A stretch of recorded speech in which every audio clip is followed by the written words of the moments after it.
امام صاحب فرماتے ہیں والیوم الآخر والبعث بعد الموت، والبعث بعد الموت۔ اب دیکھو یہاں لفظ باس لائے ہیں، کیا لائے ہیں؟ اور پھر موت لائے ہیں۔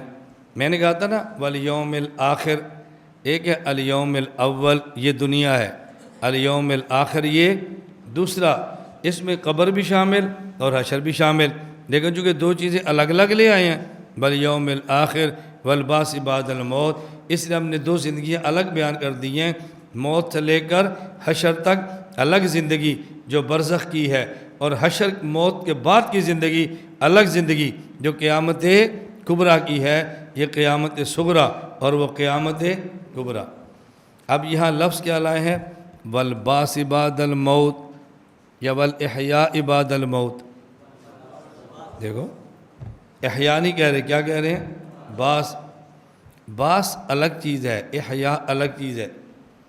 احیاء کا معنی ہوتا ہے مردے کو زندہ کرنا، اور بعث کا معنی ہوتا ہے زندے کو اٹھا دینا، زندے کو اٹھا دینا۔ یہ بات توجہ سمجھنا۔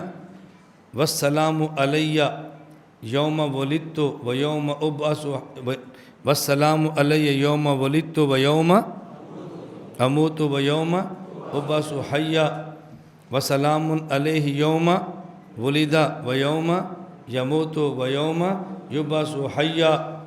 اب قرآن کی تفسیر ہو رہی ہے، دیکھو سلامتی ہو مجھ پر یوم ولدت، جب میں پیدا ہوا، یوم اموت، جب میں مروں گا، جب میں، توجہ رکھو توجہ، تفسیر ہو، جب میں مروں گا، مروں گا، اموت اموت اموت، مروں گا، ابعث حیا۔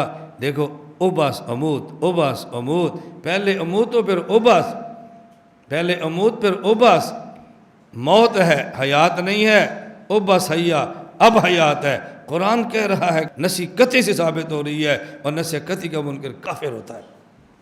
کیا قرآن کی تفسیر ہو رہی ہے؟ اللہ سبحان اللہ۔ میں نے کہا توجہ رکھنا، ابعث میں ابعث، انا ضمیر متکلم، یہ ذوالحال ہے، حیاً اس کے لیے حال ہے، ذوالحال اور حال کا زمانہ ایک ہوتا ہے۔ وسلام علی یوم ولد و یوم یموت و یوم یبعث حیا، یبعث ہوا ضمیر، یہ ذوالحال ہے، اور حیاً یہ حال ہے، ذوالحال اور حال کا زمانہ ایک، اس کا معنی بعثت اور حیات اکٹھے، بعثت اور حیات اکٹھے۔ بات سمجھ آ رہی؟ جاءنی عبد الرحمن راکباً، ہمارے پاس بھائی عبد الرحمن آئے سوار ہو کر، اس کا کیا معنی؟ پشاور سے سرگودا پیدل آئے، جب مرکز میں داخل ہونے لگے تو سوار ہو گئے، یہی معنی ہے۔ اور بھائی کس چیز پر آئے ہو؟ کوچ پر، کیا مطلب؟ پہلے پیدل چلتا آیا ہے اور یہاں کر کوچ پر چڑھ گیا۔ یبعث حیا، یبعث، یہ بعثت اور حیات اکٹھی ہے۔ قیامت کے دن اٹھائے جائیں گے، کس طرح؟ زندہ حالت میں اٹھائے جائیں گے۔ آپ نے ترجمہ کیا کرنا ہے؟ قیامت کے دن اٹھائے جائیں گے اس حال میں کہ وہ زندہ ہوں گے، یہ ترجمہ آپ نے کرنا ہے۔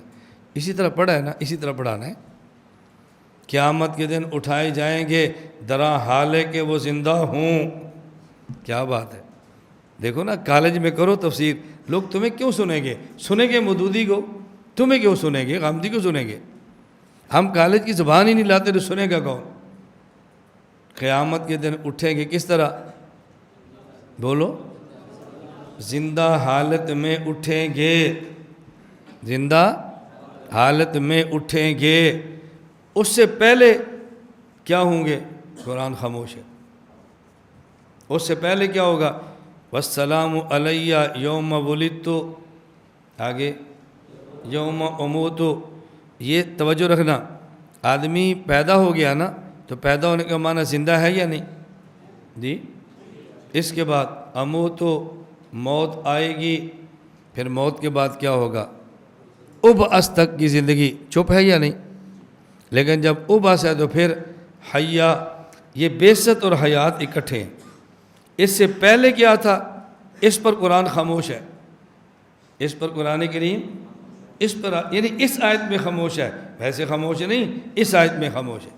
ویسے تو قرآن بول رہا ہے یا ویلنا من باسنا، سونے کی جگہ یا مرنے کی جگہ، قرآن تو بول رہا ہے، چپ کیسے ہے؟ میں اس لیے کہہ رہا تھا ایک ہے بعثت اور ایک ہے حیات۔ قبر میں حیات ملتی ہے، وہ حیات ظاہری نہیں ہوتی، حیات چھپی ہوتی ہے، اور حشر کو یہ اٹھ جائے گا، اب حیات ظاہری ہوگی۔ اس لیے قیامت کے دن کے اٹھنے کو کبھی باس کہتے ہیں کہ حیات پہلے تھی اب کھڑا ہو گیا، کبھی احیا کہتے ہیں کہ پہلے حیات باطنی تھی اب حیات ظاہری ہے۔ دونوں قسم کے لفظ آتے ہیں نا قرآن میں، کبھی احیا اور کبھی باس۔ باس کا معنی زندہ ہے لیکن کھڑا ہو جائے گا، میدان میں چلے گا، اور احیا کا معنی حیات تھی لیکن مخفی، اب حیات ظاہری۔ اس لیے کبھی لفظ احیا ہے، کبھی لفظ باس ہے۔ اور امام صاحب نے لفظ کون سے استعمال کیا؟ والباس بعد الموت، زندگی ہوگی لیکن مخفی ہوگی، اس کو موت بھی کہہ دیتے ہیں، اس کو نیند بھی کہہ دیتے ہیں، اس کو برزخی حیات بھی کہہ دیتے ہیں۔ برزخی حیات کا معنی حیات ہے برزخ میں، حیات ہے لیکن چھپی۔